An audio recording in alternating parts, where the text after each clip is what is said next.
नमस्कार। आकाशवाणी से प्रस्तुत है समाचार प्रभात।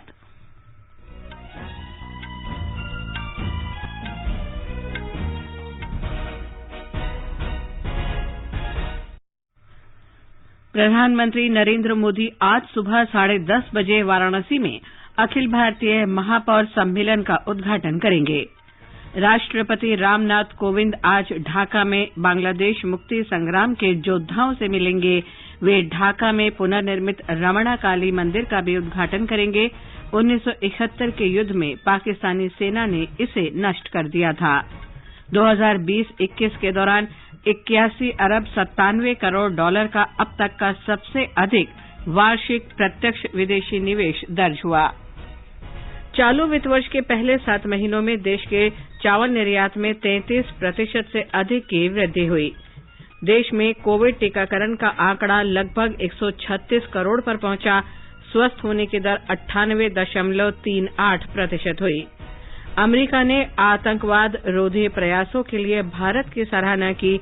कहा, पाकिस्तान से आतंकी गुटों का संचालन जारी है। हरियाणा सरकार ने राज्य में खेलों को बढ़ावा देने के लिए खेल नर्सरी योजना शुरू की है।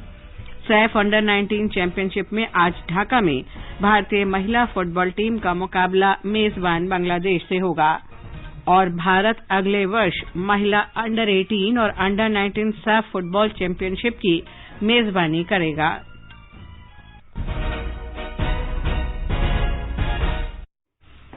समाचार प्रभात में फरहत नाज के साथ मैं लवली निगम। देश कोविड टीकाकरण अभियान के अंतर्गत 150 करोड़ टीके लगाने की दिशा में निरंतर आगे बढ़ रहा है। कोरोना वायरस का नया वेरिएंट मिलने से चिंताएं बढ़ी हैं। आपसे हमारी अपील है कि यथाशीघ्र दोनों टीके लगवाएं और अन्य लोगों को भी टीके लगवाने के लिए प्रेरित करें। कृपया 3 सरल उपायों का पालन अवश्य करें। मास्क लगाएं, 2 गज की सुरक्षित दूरी बनाए रखें, हाथ और चेहरा साफ रखें। कोविड से संबंधित किसी भी जानकारी और मार्गदर्शन के लिए राष्ट्रीय हेल्पलाइन नंबर 011-2397-8046 और 1075 पर संपर्क करें। और अब समाचार विस्तार से। प्रधानमंत्री नरेंद्र मोदी आज सुबह 10:30 बजे वीडियो कॉन्फ्रेंस के माध्यम से वाराणसी में अखिल भारतीय महापौर सम्मेलन का उद्घाटन करेंगे। देश के विभिन्न राज्यों से महापौर इस सम्मेलन में हिस्सा लेंगे। इसका आयोजन शहरी विकास विभाग उत्तर प्रदेश सरकार ने किया है। सम्मेलन का विषय है नया शहरी भारत। प्रधानमंत्री का सतत प्रयास रहा है कि शहरी क्षेत्रों में जीवन यापन आसान होना चाहिए। सरकार ने शहरी बुनियादी व्यवस्था में सुधार और सुविधाएं बढ़ाने के लिए कई कार्यक्रम शुरू किए हैं। आज से ही 3 दिन की एक प्रदर्शनी का भी आयोजन हो रहा है, जिसमें शहरी विकास क्षेत्र में केंद्र और उत्तर प्रदेश सरकार की महत्वपूर्ण उपलब्धियां दर्शाई गई हैं।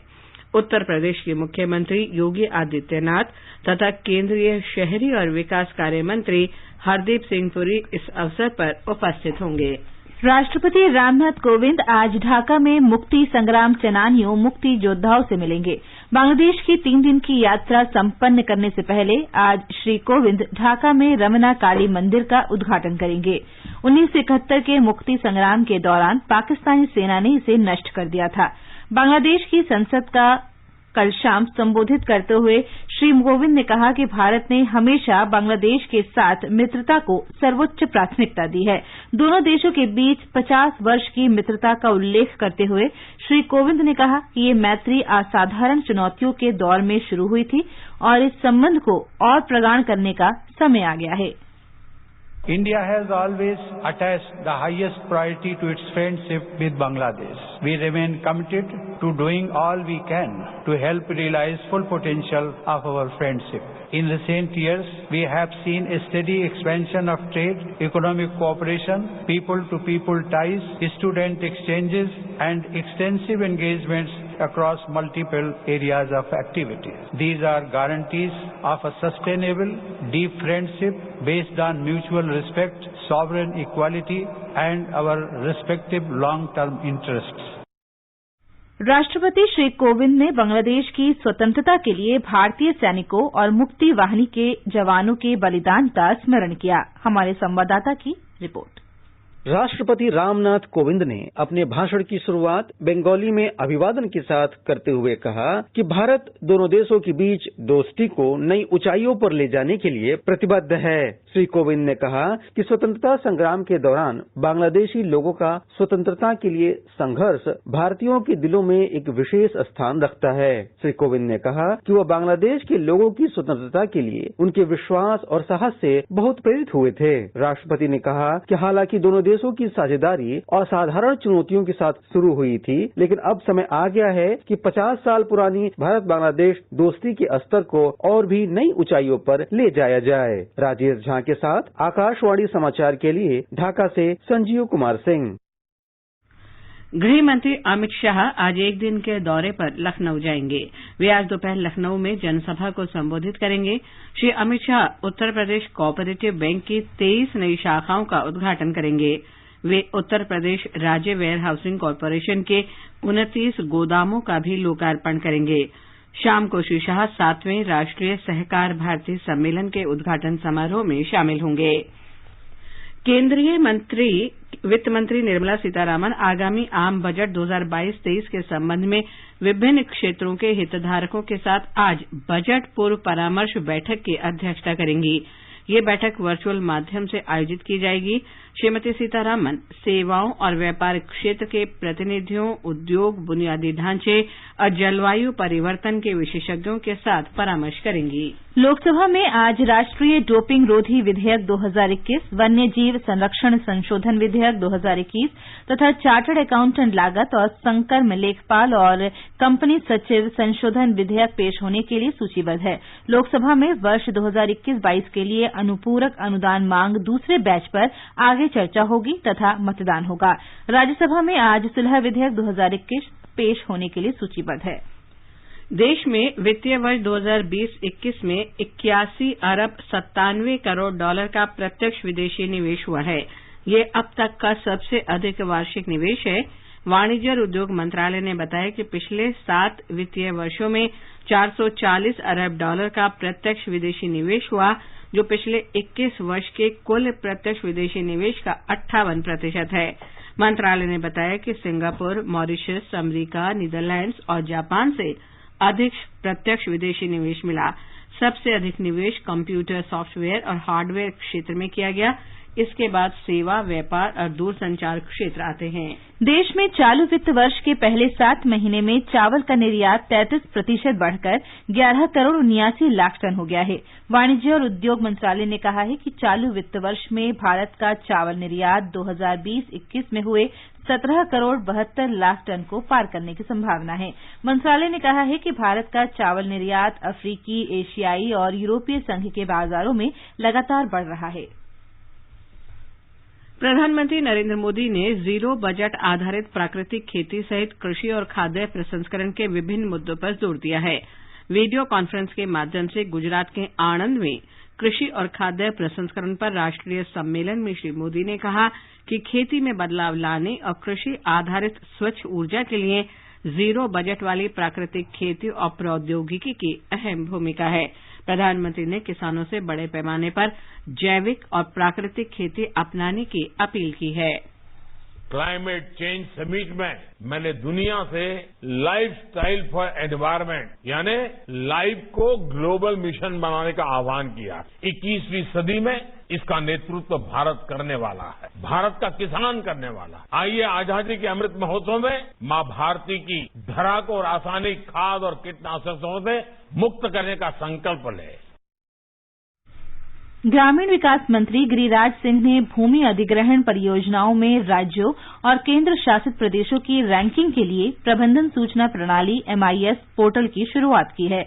उन्होंने कहा कि रैंकिंग और प्रदर्शन के अनुसार 3 शीर्ष राज्यों और शीर्ष 3 जिलों को पुरस्कृत किया जाएगा। MIS पोर्टल न केवल आंकड़े दिखाएगा बल्कि ये देश में विकास की गति को भी प्रदर्शित करेगा। देश में परियोजनाओं के कार्यान्वयन में देरी पर चिंता व्यक्त करते हुए श्री सिंह ने कहा कि देरी से परियोजना की लागत बढ़ जाती है और विकास की गति में बाधा आती है। कोयला मंत्री प्रहलाद जोशी ने कल नई दिल्ली में 24 नई खदान सहित 99 कोयला खदानों के चौथे चरण की नीलामी का शुभारंभ किया।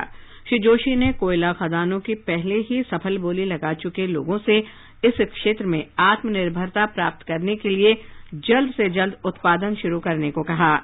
उन्होंने नीलामी के लिए और अधिक कोयला खंडों का पता लगाने की भी अपील की।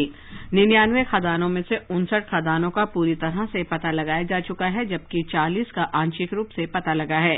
ये खदान कोयला संपन्न 8 राज्यों में है। ये राज्य हैं झारखंड, छत्तीसगढ़, ओडिशा, मध्य प्रदेश, महाराष्ट्र, पश्चिम बंगाल, आंध्र प्रदेश और तेलंगाना।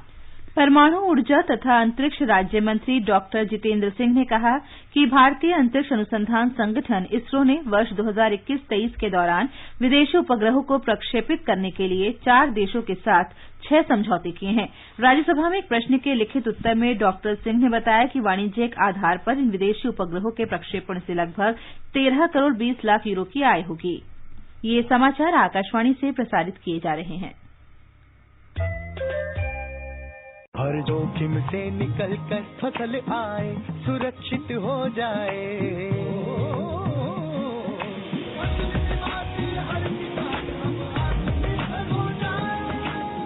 संकट के समय प्रधानमंत्री फसल बीमा योजना किसानों के लिए वरदान है।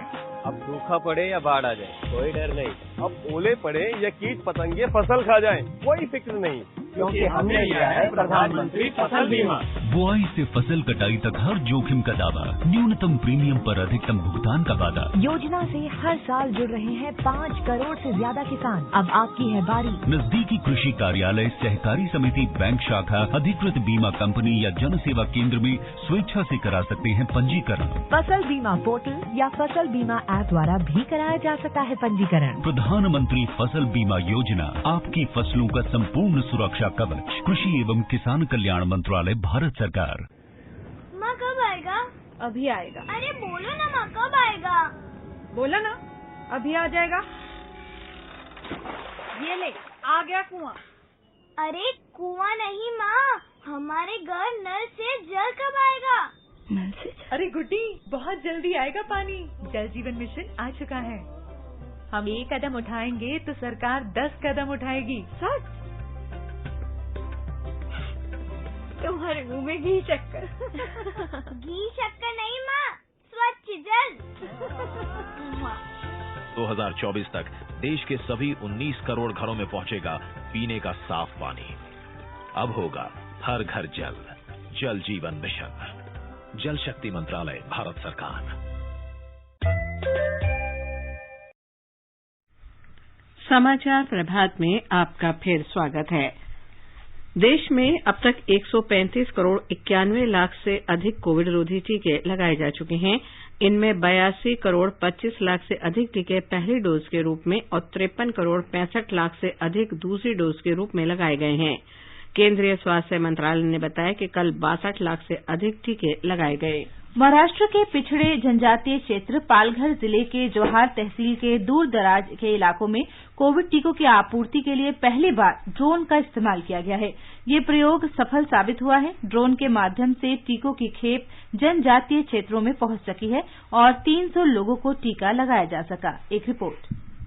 महाराष्ट्र के पालघर जिले के जवाहर तहसील में घने जंगलों में रहने वाले आदिवासियों को रोड कनेक्टिविटी के अभाव के कारण स्वास्थ्य सुविधा केंद्रों पर जाने के लिए कई मील घंटों तक घने जंगलों से पैदल चलना पड़ता है। कोविड प्रतिबंधक टीकाकरण के दौरान ये टीके सुरक्षित तरीके से जल्द पहुंचाना जरूरी होता है, लेकिन रोड कनेक्टिविटी के अभाव के कारण इस क्षेत्र में लोगों को ज्यादा से ज्यादा टीके मुहैया कराने में कठिनाइयां हो रही थी। इसी को ध्यान में रखते हुए महाराष्ट्र के स्वास्थ्य विभाग ने एनजीओ की मदद से पहली बार इस क्षेत्र में ड्रोन से टीके पहुंचाने का निर्णय लिया और कल जवाहर के राजीव गांधी स्टेडियम से ड्रोन ने टीकों समेत उड़ान भरी और ये ड्रोन झाप प्राथमिक स्वास्थ्य केंद्र में केवल 9 मिनट में पहुंच गया, जहां पर पहुंचने के लिए हमेशा 50 से 60 मिनट लगते हैं। इस केंद्र में ये ड्रोन पहुंचने के बाद करीब 300 लाभार्थियों को टीकों की दूसरी खुराक दी गई। ये प्रयोग सफल हो जाने के कारण अब इसका उपयोग करके अत्यावश्यक दवाएं, ब्लड बैग, बच्चों के टीकाकरण के लिए टीके भेजने का महाराष्ट्र के स्वास्थ्य विभाग का विचार है। शैलेश पाटिल, आकाशवाणी समाचार, मुंबई।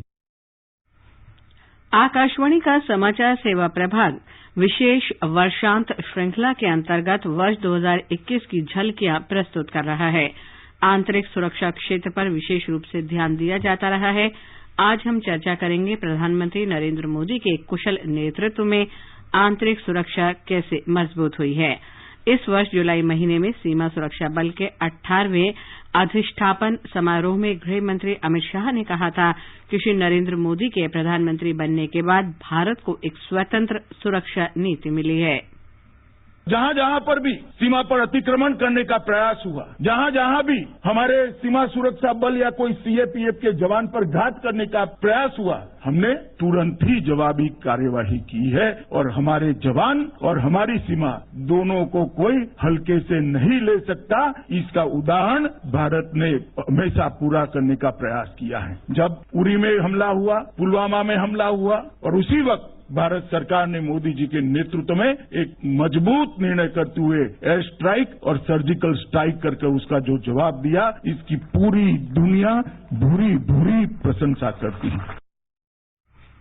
हमारे संवाददाता ने बताया है कि चाहे आतंकवाद को खत्म करने का लक्ष्य हो या फिर मादक पदार्थों से निपटने का, केंद्र ने आंतरिक सुरक्षा मजबूत करने के अनेक उपाय किए हैं। जम्मू कश्मीर में अगस्त 2019 से सुरक्षा स्थिति में काफी सुधार हुआ है और आतंकवादी घटनाओं में उल्लेखनीय गिरावट आई है। 2018 के बाद से घुसपैठ और आतंकवादी हमलों की घटनाओं में काफी कमी आई है। दिसंबर 2020 से नवंबर 2021 तक पिछले 12 महीनों के दौरान 14 आतंकवादी पकड़े गए हैं और 165 आतंकवादी मारे गए हैं। वामपंथी उग्रवाद की घटनाओं में 23% से अधिक की कमी आई है। केंद्र सरकार ने वामपंथी उग्रवाद वाले क्षेत्रों में सड़क और दूरसंचार संपर्क में सुधार, बैंकिंग सुविधाओं, डाकघरों, कौशल विकास, शिक्षा सुविधाओं आदि में सुधार सहित कई उपाय किए हैं। उत्तर पूर्व में बोडोलैंड समझौता, ब्रू समझौता, कार्बी आंगलोंग समझौता जैसे विभिन्न समझौतों के माध्यम से अब तक लगभग 16,000 कैडर समाज की मुख्य धारा में शामिल हो चुके हैं। अनुपम मिश्र, आकाशवाणी समाचार। आगे बढ़ने से पहले एक नजर मुख्य समाचारों पर। प्रधानमंत्री नरेंद्र मोदी आज सुबह 10:30 बजे वाराणसी में अखिल भारतीय महापौर सम्मेलन का उद्घाटन करेंगे। राष्ट्रपति रामनाथ कोविंद आज ढाका में बांग्लादेश मुक्ति संग्राम के योद्धाओं से मिलेंगे। वे ढाका में पुनर्निर्मित नर्मदा काली मंदिर का भी उद्घाटन करेंगे। 1971 के युद्ध में पाकिस्तानी सेना ने इसे नष्ट कर दिया था। 2020-21 के दौरान 81 अरब 97 करोड़ डॉलर का अब तक का सबसे अधिक वार्षिक प्रत्यक्ष विदेशी निवेश दर्ज हुआ। चालू वित्त वर्ष के पहले 7 महीनों में देश के चावल निर्यात में 33% से अधिक की वृद्धि हुई। देश में कोविड टीकाकरण का आंकड़ा लगभग 136 करोड़ पर पहुंचा। स्वस्थ होने की दर 98.38% हुई। अमेरिका ने आतंकवाद रोधी प्रयासों के लिए भारत की सराहना की। कहा, पाकिस्तान से आतंकी गुटों का संचालन जारी है। हरियाणा सरकार ने राज्य में खेलों को बढ़ावा देने के लिए खेल नर्सरी योजना की शुरुआत की। सैफ अंडर 19 चैंपियनशिप में आज ढाका में भारतीय महिला फुटबॉल टीम का मुकाबला मेजबान बांग्लादेश से होगा और भारत अगले वर्ष महिला अंडर 18 और अंडर 19 सैफ फुटबॉल चैंपियनशिप की मेजबानी करेगा। विशाल है ना, इसका सब प्रॉपर चलता है। कल उसके बैंक अकाउंट में 15,000 रुपए का फ्रॉड हुआ है, पता है? इसको तो कोई टेंशन ही नहीं होती है। देखना। टेंशन क्यों? मेरी कोई गलती नहीं थी। फिर भी फ्रॉड होने पर मैंने तुरंत बैंक को इन्फॉर्म कर दिया। आरबीआई कहता है, अगर आपके अकाउंट से किसी ने धोखे से पैसे निकाले हैं तो बैंक को जल्द से जल्द इन्फॉर्म कीजिए। 3 दिन के अंदर इन्फॉर्म किया तो कोई नुकसान नहीं होगा। जितना लेट करोगे उतना ज्यादा नुकसान। और सुन, सब चलता नहीं है, प्रॉपर चलाना पड़ता है। आरबीआई कहता है, जानकार बनिए, सतर्क रहिए। अधिक जानकारी के लिए 14440 पर मिस्ड कॉल दें। भारतीय रिजर्व बैंक द्वारा जनहित में जारी। आजादी का अमृत महोत्सव के लिए सभी उपभोक्ताओं को शुभकामनाएं। हॉलमार्क सोने की शुद्धता सुनिश्चित करता है। हमेशा हॉलमार्क वाले सोने के आभूषण खरीदें। उपभोक्ता संबंधित किसी भी शिकायत के लिए कृपया राष्ट्रीय उपभोक्ता हेल्पलाइन के टोल फ्री नंबर 14404 पर संपर्क करें। उपभोक्ता मामले विभाग, भारत सरकार द्वारा जनहित में जारी। जागो ग्राहक जागो। आजादी का अमृत महोत्सव के अंतर्गत आइए अब सुनते हैं आकाशवाणी की विशेष प्रस्तुति आजादी का सफर। आजादी का अमृत महोत्सव।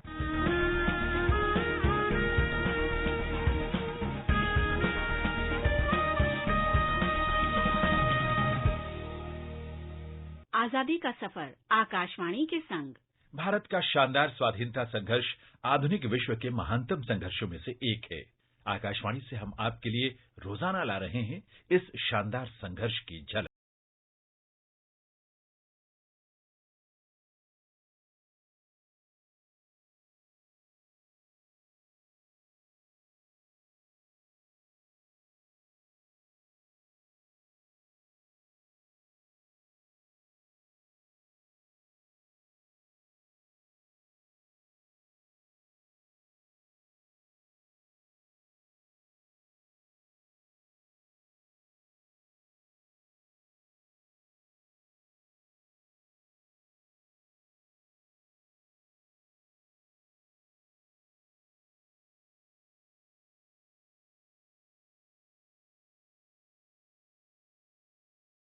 नाथ लाहिड़ी को, जिन्होंने काकोरी डकैती और दक्षिणेश्वर बॉम्बिंग की योजना बनाई थी।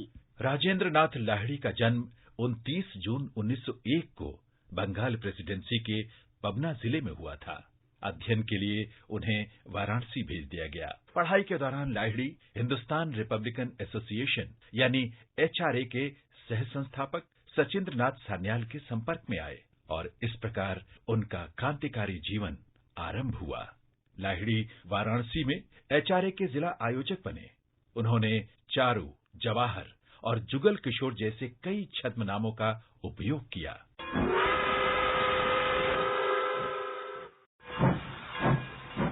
अशफाक उल्लाह खां, रामप्रसाद बिस्मिल और रोशन सिंह के साथ लाहिड़ी ने 1925 में काकोरी डकैती में सहायता की।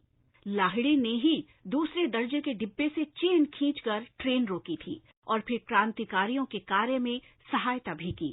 डकैती के बाद पुलिस उन्हें गिरफ्तार नहीं कर पाई। बाद में कलकत्ता के दक्षिणेश्वर में बम कारखाने से लाहिड़ी को गिरफ्तार किया गया और उन्हें 10 वर्ष की जेल हुई। लेकिन कुछ समय बाद ब्रिटिश अधिकारियों ने पहचाना कि लाहिड़ी काकोरी में शामिल क्रांतिकारियों के साथ भी थे। इसलिए अशफाक उल्लाह खान, रामप्रसाद बिस्मिल और रोशन सिंह के साथ लाहिड़ी पर भी मुकदमा चलाया गया और उन्हें मौत की सजा सुनाई गई। फांसी के लिए लाहिड़ी को गोंडा जेल भेज दिया गया। इस दौरान ब्रिटिश पुलिस को भनक लगी कि क्रांतिकारी लाहिड़ी को आजाद करवाने की योजना बना रहे हैं। जेल अधिकारियों ने जेल तोड़ने की क्रांतिकारियों की योजना पर अमल किए जाने से पहले ही राजेंद्र नाथ लाहिड़ी को नियत तिथि से 2 दिन पहले 17 दिसंबर 1927 को फांसी दे दी गई। शहादत के समय लाहिड़ी मात्र 24 वर्ष के थे। इस महान क्रांतिकारी को हमारा शत-शत नमन। 17 दिसंबर 1927 को ही भगत सिंह और उनके साथियों ने जॉन सॉन्डर्स की गोली मारकर हत्या की थी। साइमन कमीशन के विरोध में प्रदर्शन के दौरान लाहौर में लाला लाजपत राय पुलिस के लाठीचार्ज में घायल हो गए थे। Simon commission! बाद में लाला लाजपत राय का निधन हो गया। भगत सिंह और उनके साथियों ने लाला लाजपत राय की मौत का बदला लेने की प्रतिज्ञा की थी।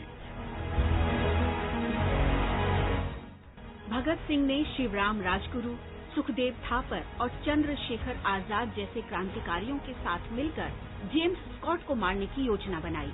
प्रदर्शन के दौरान लाठी चार्ज करने का आदेश देने वाला पुलिस अधीक्षक स्कॉट ही था, लेकिन पहचानने में भूल के कारण क्रांतिकारियों ने पुलिस अधिकारी जॉन सॉन्डर्स को मार गिराया, जो सहायक अधीक्षक था। उस घटना के बाद दुर्गावती देवी की सहायता से क्रांतिकारी वहां से बच निकलने में सफल रहे। पुलिस ने क्रांतिकारियों को पकड़ने की जी तोड़ कोशिश की, लेकिन असफल रही। उस घटना का स्मरण करते हुए जवाहरलाल नेहरू ने कहा था कि भगत सिंह अपने कार्य के कारण ही लोकप्रिय नहीं हुए, बल्कि लाला लाजपत राय के सम्मान और उनके माध्यम से राष्ट्र के सम्मान का प्रतिशोध लेने के कारण ऐसा हुआ। ऐसे वीर क्रांतिकारियों को हमारा शत शत नमन।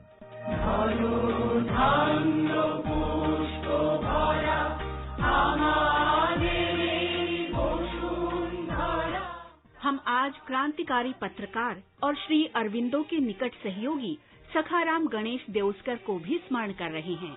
उनका जन्म 17 दिसंबर 1869 को वर्तमान झारखंड में देवघर के निकट हुआ था। सखाराम का नाम बंगाली और मराठी संगम का परिचायक है। उनके पूर्वज महाराष्ट्र के देउस गांव से बंगाल आए थे और कराओन में बस गए थे, इसलिए उनका नाम देउस्कर हो गया। देउस्कर के सबसे प्रमुख कार्यों में राष्ट्रीय जागरूकता के लिए लेखन देशेर कथा शामिल है। ये 1904 में प्रकाशित हुई थी। हिंदी भाषा में इसका अनुवाद देश की बात के नाम से प्रकाशित हुआ। सखाराम देउस्कर ने अंग्रेजों द्वारा भारत की अर्थव्यवस्था की बर्बादी को दिखाने के लिए ये ऐतिहासिक लेखन किया। वे बाल गंगाधर तिलक को अपना गुरु मानते थे। 1912 में सखाराम का निधन हो गया। इस महान देशभक्त को भावभीनी श्रद्धांजलि।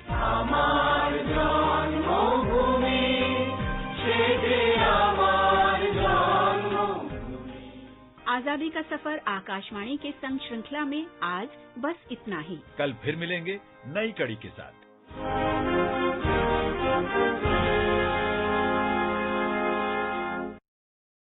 अमेरिका ने वर्ष 2020 में जम्मू कश्मीर और पूर्वोत्तर में आतंकवाद तथा देश के मध्यवर्ती भाग में माओवादियों से कारगर ढंग से निपटने के लिए भारत की सराहना की है। अमेरिका ने कहा है कि पाकिस्तान ने आतंकी गुटों को नष्ट करने के लिए पर्याप्त कदम नहीं उठाए हैं। हरियाणा सरकार ने राज्य में खेलकूद को बढ़ावा देने के लिए खेल नर्सरी शुरू करने की शुरुआत की है। खेल और युवा कल्याण मंत्री संदीप सिंह ने कल बताया कि इस योजना के अंतर्गत सरकारी और निजी शैक्षणिक संस्थानों तथा निजी खेल संस्थानों में स्पोर्ट नर्सरी शुरू की जाएगी। ढाका में सैफ अंडर-19 महिला फुटबॉल प्रतियोगिता में आज भारत का मुकाबला बांग्लादेश से होगा। भारत अगले वर्ष महिलाओं के अंडर-18 और अंडर-19 सैफ फुटबॉल चैंपियनशिप की मेजबानी करेगा। महिलाओं की अंडर-18 सैफ चैंपियनशिप 3 से 14 मार्च तक होगी, जबकि अंडर-19 प्रतियोगिता 25 जुलाई से 3 अगस्त तक आयोजित होगी। अखिल भारतीय फुटबॉल संघ ने इन कार्यक्रमों की घोषणा की। अब एक नजर आज के मौसम पर। राजधानी दिल्ली में हल्का कोहरा छाया रहेगा। मुंबई और कोलकाता में आसमान साफ रहेगा, जबकि चेन्नई में आंशिक रूप से बादल छाए रहेंगे। उत्तर में श्रीनगर और गिलगित में आंशिक बादल छाए रहेंगे। जम्मू, लेह और मुजफ्फराबाद में आसमान साफ रहेगा। ये समाचार हमारी वेबसाइट newsonair.gov.in/hindi पर भी उपलब्ध हैं। और फरहत, अब बताएं आज के समाचार पत्रों में क्या विशेष है। जी लवलीन, प्रधानमंत्री नरेंद्र मोदी का प्राकृतिक खेती को जन आंदोलन बनाने का आह्वान दैनिक जागरण सहित सभी अखबारों में है। पत्र लिखता है, प्रधानमंत्री ने कहा, खेती में विकट स्थितियां आने से पहले ही खुद को कर लेना चाहिए तैयार। राष्ट्रीय समर स्मारक पर कल विजय मशालों का आनंद। ज्वाला में प्रधानमंत्री द्वारा विलय किए जाने को राष्ट्रीय सहारा ने सचित्र लिखा है। प्रधानमंत्री ने दी श्रद्धांजलि। बर्थ सर्टिफिकेट से पहले आएगा आधार, लोक सत्य की खबर है। पत्र लिखता है, आधार कार्ड बनाने वाली अथॉरिटी अस्पतालों में नवजात को आधार कार्ड देने की कर रही है तैयारी। अब 21 वर्ष होगी लड़कियों की शादी की कानूनी उम्र, शीर्षक से अमर उजाला लिखता है, इस आशय का संशोधन करने के लिए सरकार बाल विवाह निषेध कानून 2006 में सुधार के लिए इसी सत्र में विधेयक ला सकती है। बड़े शहर बन गए झुग्गी बस्ती, 75 साल से दुखद कहानी जारी, जनसत्ता की खबर है। पत्र लिखता है, उच्चतम न्यायालय ने देश भर में सार्वजनिक भूमि पर हुए अतिक्रमण को लेकर चिंता जाहिर की। और अंत में मुख्य समाचार एक बार फिर। प्रधानमंत्री नरेंद्र मोदी आज सुबह 10:30 बजे वाराणसी में अखिल भारतीय महापौर सम्मेलन का उद्घाटन करेंगे। राष्ट्रपति रामनाथ कोविंद आज ढाका में बांग्लादेश मुक्ति संग्राम के योद्धाओं से मिलेंगे। 2020-21 के दौरान 81 अरब 97 करोड़ डॉलर का अब तक का सबसे अधिक वार्षिक प्रत्यक्ष विदेशी निवेश दर्ज हुआ। चालू वित्त वर्ष के पहले 7 महीनों में देश के चावल निर्यात में 33% से अधिक की वृद्धि हुई। देश में कोविड टीकाकरण का आंकड़ा लगभग 136 करोड़ पर पहुंचा। स्वस्थ होने की दर 98.38% हुई। अमेरिका ने आतंकवाद रोधी प्रयासों के लिए भारत की सराहना की। कहा, पाकिस्तान से आतंकी गुटों का संचालन जारी है। हरियाणा सरकार ने राज्य में खेलों को बढ़ावा देने के लिए खेल नर्सरी योजना शुरू की। और सैफ अंडर-19 चैंपियनशिप में आज ढाका में भारतीय महिला फुटबॉल टीम का मुकाबला मेजबान बांग्लादेश से होगा। इसके साथ ही समाचार प्रभात का ये अंक समाप्त हुआ। नमस्कार।